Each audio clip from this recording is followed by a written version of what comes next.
सरल ऐप को अपडेट किया जा चुका है, तो इस वीडियो को ध्यान से देखें और आगे बताई गई प्रक्रिया को ध्यान से समझें।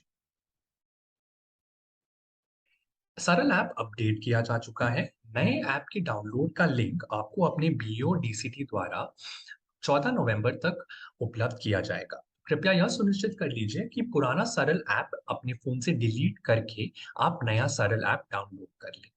आगे हम जो प्रक्रिया समझाएंगे वो पहले से अलग है, तो इस प्रक्रिया को आप ध्यान पूर्वक देखें और समझें।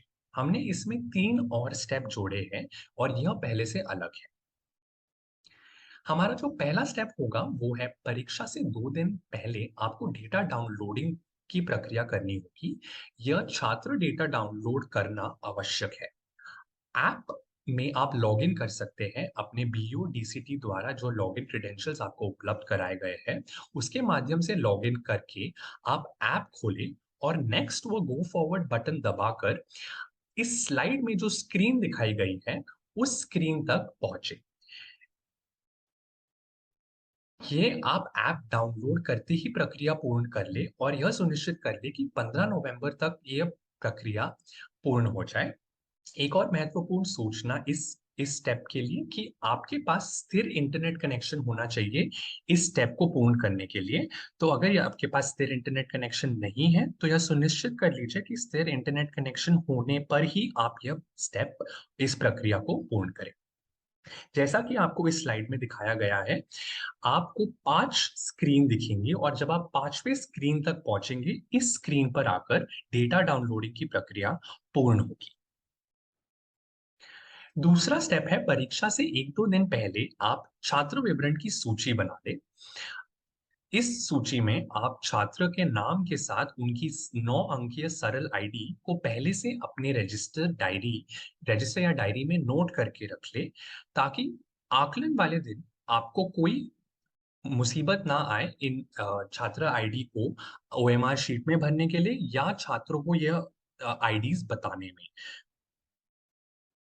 जो हमारा लास्ट स्टेप होगा इसमें, तो हमारे पहले 2 स्टेप हो गए। इसके बाद जो हमारे पहले की तरफ स्कैनिंग की प्रक्रिया है, वो आकलन और स्कैनिंग की प्रक्रिया है, वो पूर्ण की जाएगी।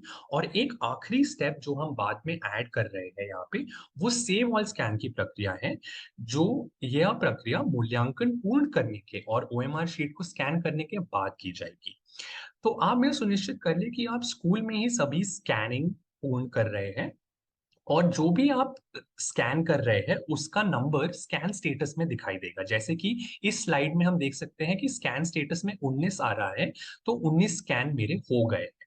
तो यह 19 जो नंबर है, यह ओएमआर शीट स्कैन करते रहेंगे तो यह बढ़ती रहेगी और ये स्कैन हुआ डेटा आपके फोन में सफलतापूर्वक सेव हो रहा है, लेकिन अभी तक ये सर्वर पर अपलोड नहीं हुआ है।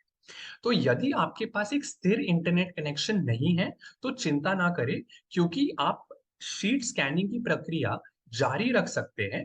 इसके लिए नेट कनेक्शन की आवश्यकता नहीं है। जो यह 19 का नंबर है यहाँ पे, वो यहाँ आपको दिखा रहा है कि यह आपके फोन पर सफलतापूर्वक सेव हो गई है। पर इंटरनेट कनेक्शन ना होने के कारण आप चिंता ना करें, यह आपके फोन में सेव्ड रहेगा। इसके बाद एक बार आप पूरी स्कैनिंग की प्रक्रिया पूर्ण कर ले, उसके बाद हमें सेव ऑल स्कैन बटन दबाना है अंत में। तो यह बहुत आवश्यक है कि हम सेव ऑल स्कैन बटन दबाएं। और जब आप सेव ऑल स्कैन बटन दबाएंगे, तो उसके बाद आपके जो 19 शीट हमारे पहले स्कैन स्टेटस में दिखाई दे रहे थे, वो अब हमें सेव स्टेटस में दिखाई दे रहे हैं और स्कैन स्टेटस 0 हो जाएगा। इसका मतलब अब हमारी ये सारी शीट्स सर्वर पर भी अपलोड हो गई है। तो यह सुनिश्चित कर लीजिए कि सेव ऑल स्कैन बटन तभी दबाएं जब आपकी सारी शीट स्कैन हो चुकी हो। और बहुत ही महत्वपूर्ण कि सेव ऑल स्कैन बटन तभी दबाएं जब आपके पास एक स्थिर इंटरनेट कनेक्शन हो। तो स्कैनिंग की प्रक्रिया आप बिना इंटरनेट कनेक्शन के भी कर सकते हैं, पर सेविंग की प्रक्रिया, जो सेव ऑल स्कैन बटन जब आप दबाएंगे, वो प्रक्रिया आप सिर्फ तभी कर सकते हैं जब आपके पास एक स्थिर इंटरनेट कनेक्शन हो। तो यह सुनिश्चित कर लीजिए कि सेव ऑल स्कैन बटन दबाने से पहले आपके पास एक स्थिर इंटरनेट कनेक्शन हो। तो कक्षा 4 से 8 में किस तरीके से आकलन किया जाएगा इस वीडियो में आपको समझाया जाएगा। इस आकलन के 3 मुख्य बिंदु रहेंगे: प्रश्न पत्र, ओएमआर शीट एवं सरल ऐप। इस आकलन को ओएमआर शीट के माध्यम से पहली बार कराया जा रहा है और इस शीट को सरल ऐप के माध्यम से सभी शिक्षकों द्वारा स्कैन किया जाएगा। आगे इस बारे में आपको हम पूरी इंफॉर्मेशन देंगे। सबसे पहले कक्षा 4 से 8 के आकलन के लिए सभी बच्चों को प्रश्न पत्र वितरित किए जाएंगे और उन्हें पर्याप्त समय दिया जाएगा इन प्रश्न पत्रों का हल करने के लिए। बच्चे खुद प्रश्न पत्र को अपने आप हल करेंगे। जब वह अपना असेसमेंट पूरा कर लेते हैं उसी के बाद सभी बच्चों को ओएमआर शीट वितरित की जाएगी। अब हम समझते हैं कि ओएमआर शीट किस तरीके की दिखेगी और इसे किस तरीके से भरना होगा।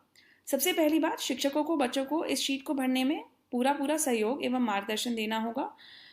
उन्हें एक एक स्टेप बच्चों को समझाना होगा और साथ में देखते हुए उनसे शीट फिल करवानी रहेगी।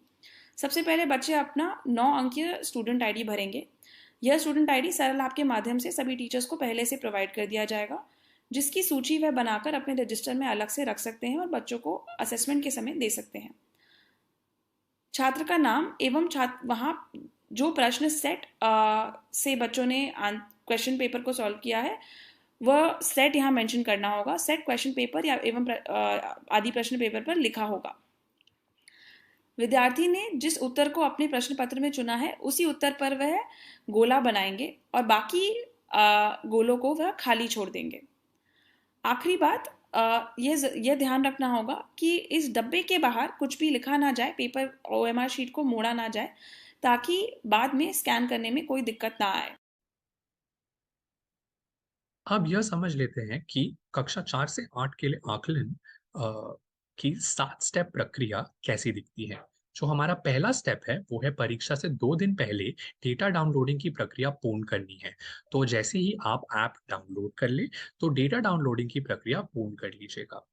जो हमारा दूसरा स्टेप है वो है परीक्षा से 1-2 दिन पहले आप छात्र विवरण की सूची अपने डायरी या रजिस्टर में बनाकर रख लीजिएगा, जिसमें आप छात्र के नाम के साथ उनकी 9 अंकीय सरल आईडी भी नोट करके रखेंगे।